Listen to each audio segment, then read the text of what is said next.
अच्छा बच्चों।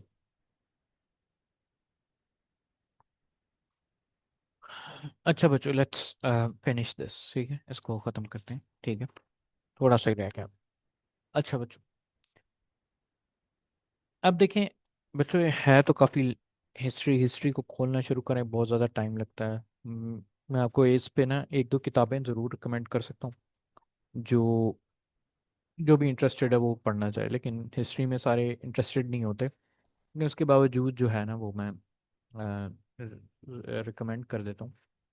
एक अच्छी किताब जो है ना वो है हिस्ट्री ऑफ एथीज्म के नाम से। ठीक है, और उसका राइटर, एक मिनट, एक दफ़ा ना मैं आपको कंफर्म कर दूँ, राइटर का नाम मुझे भूल गया।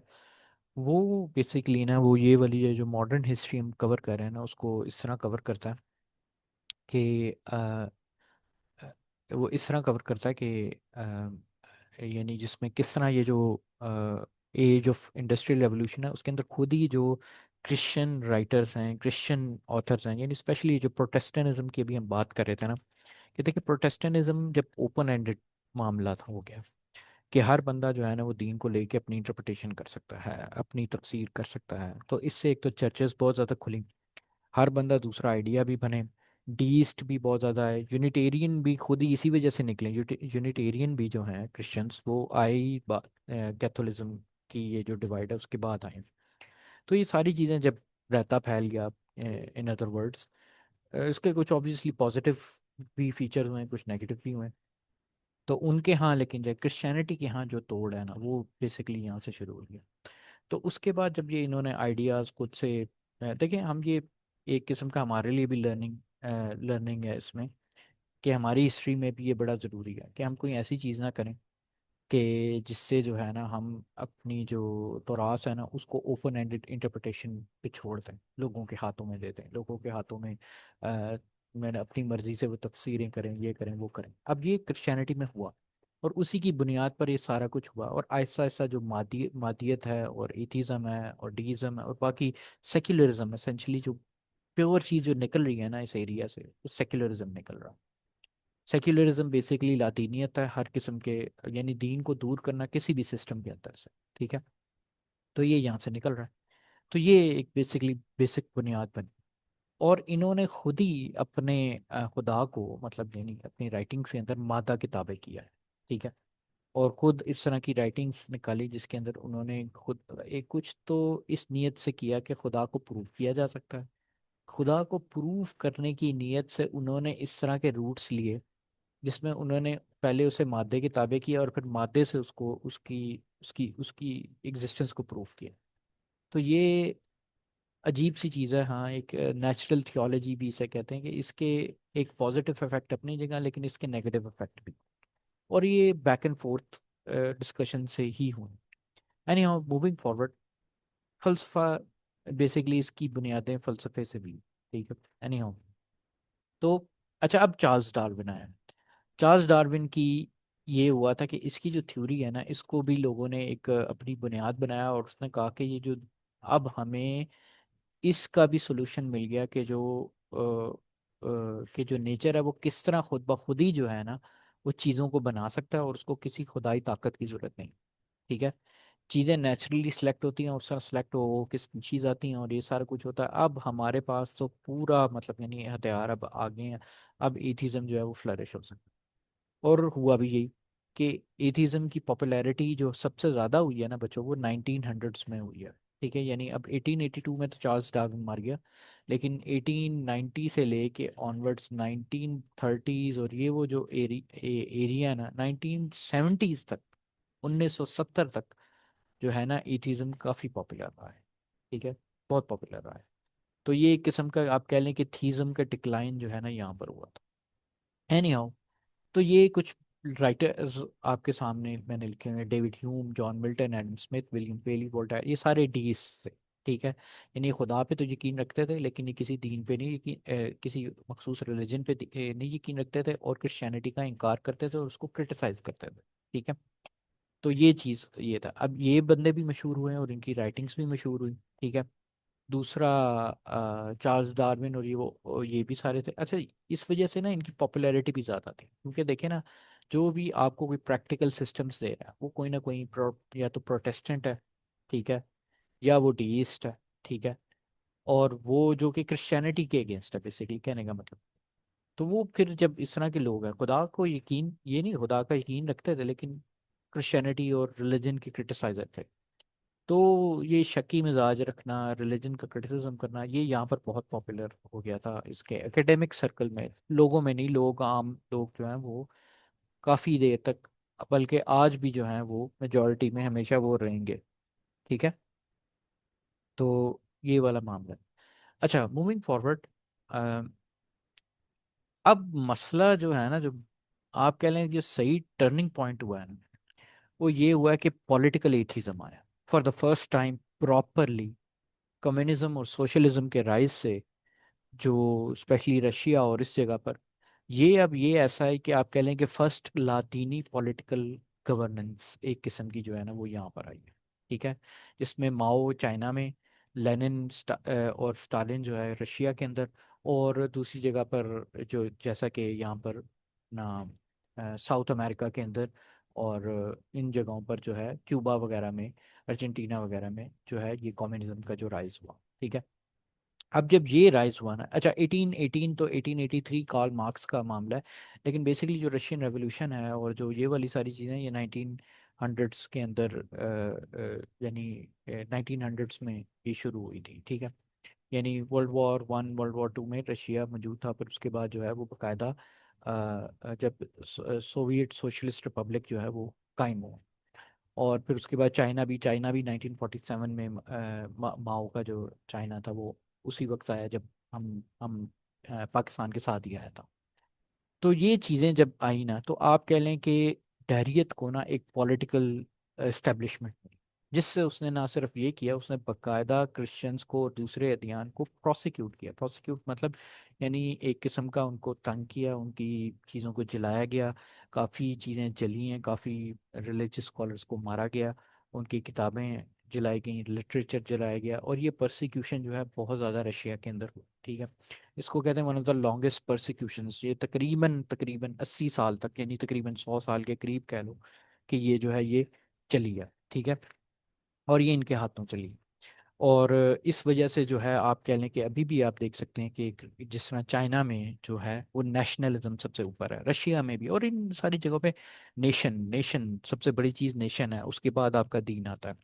तो ये वाला जो आइडिया ये इन जगहों पर, इन इलाकों में फिर फैला। यूरोप ऑब्वियसली वो इनके मुकाबले मध्य मुकाबले में था, उसने कुछ जैसा कि ब्रिटेन है, उसने चर्च ऑफ इंग्लैंड को किसी न किसी कैपेसिटी पे अपने साथ रखा। लेकिन बाकी जगहों पर ना, यूरोप के अलावा जो इस तरफ है ज़्यादातर ईस्ट में, चाइना और रशिया के अंदर, यहाँ तो फुल खुलेआम तहरीत की पॉलिटिकल डोमिनेंस हुई है। तो यहाँ पर हमारे पास आप कह लें कि फर्स्ट टाइम एक पॉलिटिकल पावर होल्ड हुआ है एथीज्म के पास, प्योर एथीज्म के पास, ठीक है। अ, बाकी तो वैसे मसला तो चल ही रहा था। तो इवेंचुअली ये हुआ कि जब इससे बच्चों, इससे ये होता है कि फिर मॉडर्न टेक्नोलॉजी और ग्लोबलाइजेशन के साथ ये सारा लिटरेचर जो है वो इधर उधर फैलाया भी गया, ठीक है। पाकिस्तान के अंदर बहुत अरसा ये लिटरेचर आता रहा है, हमारे पास शुरू से ही, बल्कि पाकिस्तान की शुरू से ही हमारे पास ये पार्टीज रही हैं, कम्युनिस्ट पाकिस्तान सोशलिस्ट पार्टी जो है और बाकी चीज़ें, और एएनपी की पार्टी। अफगानिस्तान के अंदर जब ये लड़ाई हुई थी, लड़ाई से पहले वहाँ पर कम्युनिस्ट लिटरेचर और पार्टीज और ये सारा कुछ चल रहा था, ठीक है। तो यहाँ से जब पॉलिटिकल डोमिनेंस आती है ना, फिर लिटरेचर एक्सपोर्ट होता है। और कार्ल मार्क्स की जो थ्योरी है ना, उसको कहते हैं, इसकी एक बहुत इंपॉर्टेंट थ्योरी है, उसको कहते हैं डायलेक्टिकल मटीरियलिज्म, ठीक है।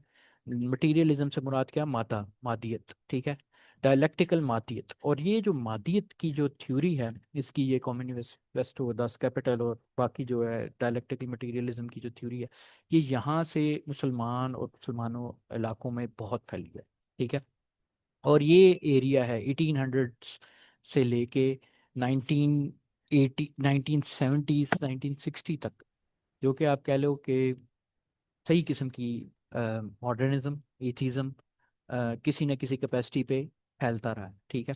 और ये चीज़ें जो हुई हैं, फिर ऑब्वियसली उसके बाद आपने देखा ही होगा कि जो मीडिया है, मीडिया ने ज़्यादा जो चीज़ फैलाई है ना बच्चों, वो एक्सप्लिसिट दैरियत से ज़्यादा जो चीज़ उसने फैलाई है ना, वो फैलाई है ये डिज़ायर्स। डिज़ायर्स की जो प्रचार है वो ज़्यादा फैलाई है। एनी हाउ, हम ज़रा आगे चलते हैं बच्चों। डिस्पाइट एवरीथिंग, हुआ ये है कि ये डायरेक्शन चेंज हुई है, ठीक है।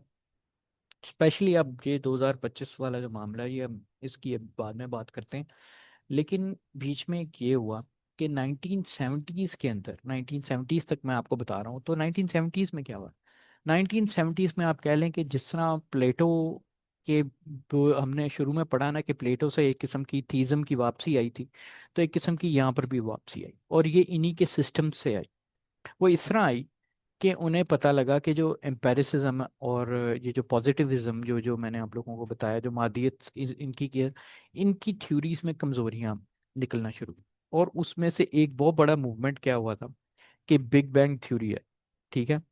बिग बैंग थ्योरी जो है वो पहले तो बकायदा इन्होंने रिजेक्ट की थी पॉजिटिविस्ट से। लेकिन बिग बैंग थ्योरी की बड़ी बात क्या है, बिग बैंग थ्योरी ये चीज प्रूव करती है कि दुनिया का कोई ना कोई ओरिजिन है, ठीक है। अच्छा, ये क्यों बड़ी बात है। इससे पहले जो है ना, जो आइडिया पॉपुलर रहा है सारे धैर्यों के अंदर अपनी चीज़ों को सपोर्ट करने का, वो ये रहा था कि यूनिवर्स हमेशा से मौजूद थी। समझ आई? आपको याद है कि वो जो जियोलॉजी की बुक आई थी ना, उनसे उनको एक बड़ा बूस्ट मिला था। वो यही मिला था कि भाई अर्थ तो इतनी पुरानी है ही नहीं। यानी अर्थ तो बहुत पुरानी है, ठीक है। और फिर उसके बाद ये आइडिया दोबारा पॉपुलर हुआ कि यूनिवर्स हमेशा से थी, ठीक है।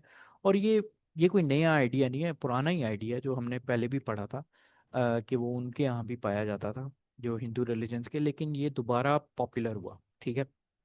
और ये पॉपुलर रहा काफ़ी देर तक, जब तक कि 1900s के अंदर बिग बैंग थ्योरी नहीं।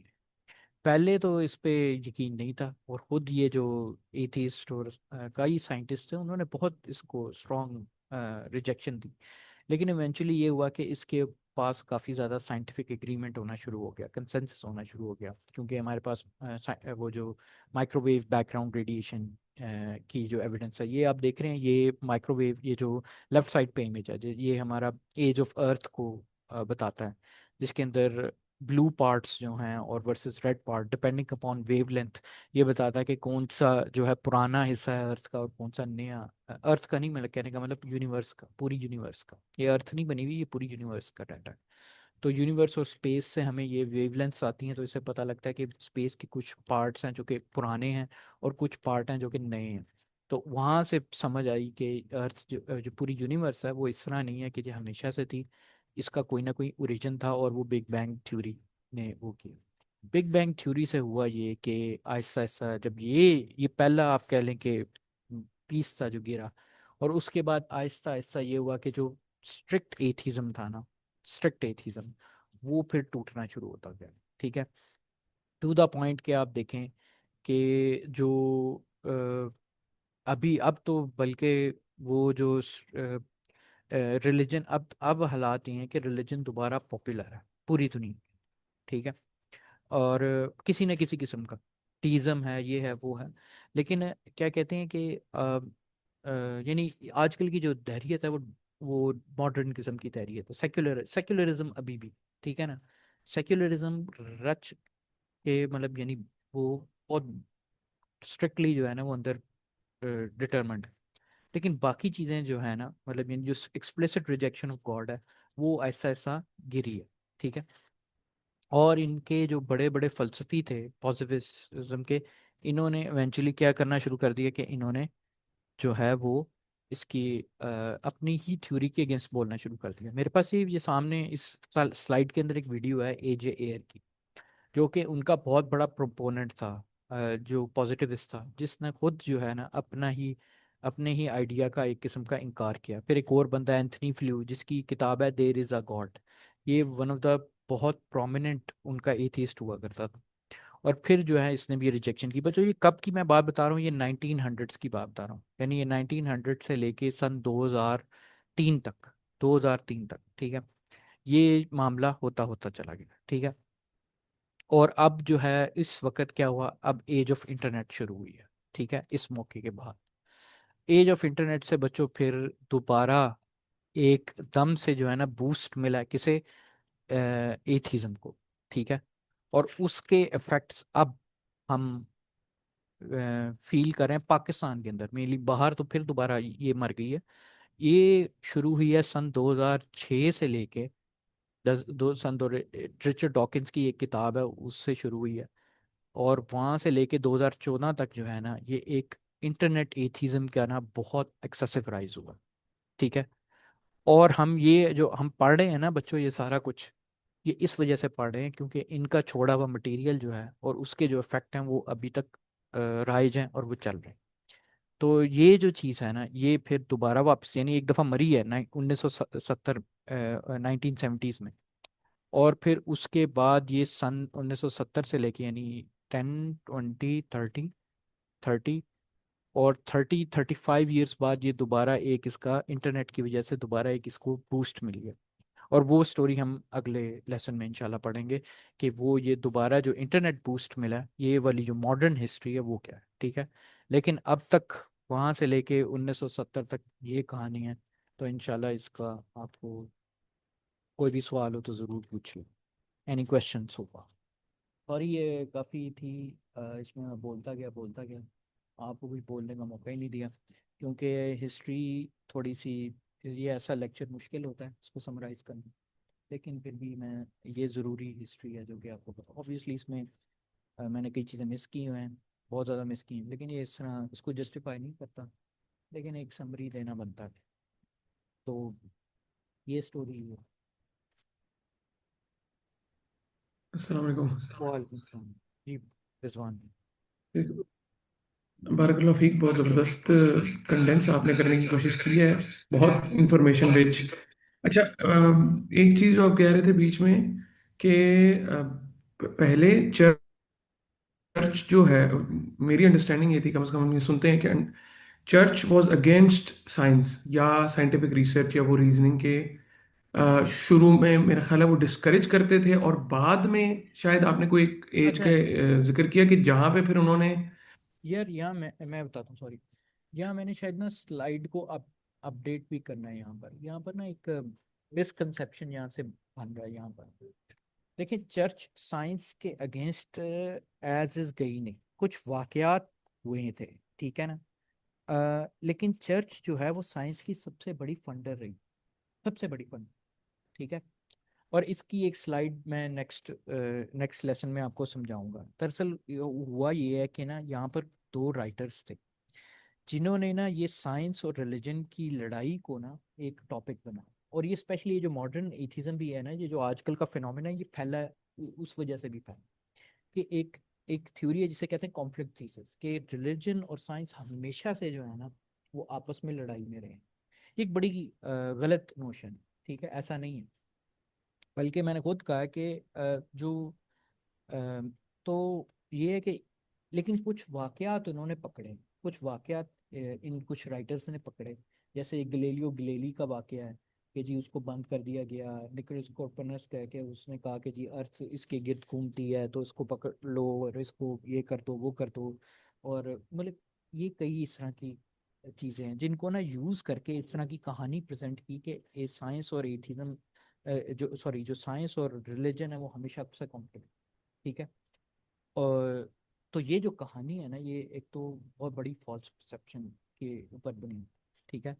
और इसके लिए इसको फिर क्या कहते हैं कि दरअसल ऑब्वियसली अभी तक जो है ना इसका, इसी कहानी का राइज चलता है। और हमारे दैरिये भी जो है ना वो इसके ऊपर, जो एटलीस्ट यहाँ के लोकल दैरिये हैं, वो इसके ऊपर बहुत बैंकिंग करते हैं। ठीक है। तो ये कॉन्फ्लिक्ट थीसिस को भी रिजेक्शन मैं आपको दिखाऊंगा, इसको एविडेंसेस दूंगा, एविडेंसेस के साथ आप इसको रिजेक्ट कर सकते हैं। लेकिन ये जब पॉपुलराइज हुई है तो उसके बाद जो है दरअसल ये आइडिया बना है। लेकिन चर्च के चंद वाकयात जो है ना, यानी चर्च ने ज़्यादा फंड किया साइंस को रादर देन क्या कहते हैं ये तीन चार वाकयात। ठीक है। बस मामला ये होता था कि चर्च की कुछ ऑफिशियल पोजीशंस थी। आपको वो जो जो जो उस पोजीशन के अगेंस्ट किया था ना, उसको थोड़ा उसने उन्होंने टफ टाइम दिया। ठीक है। लेकिन ये इतना इतना नहीं था ऑल अक्रॉस द बोर्ड कि कोई इस तरह की चीज़ नहीं थी।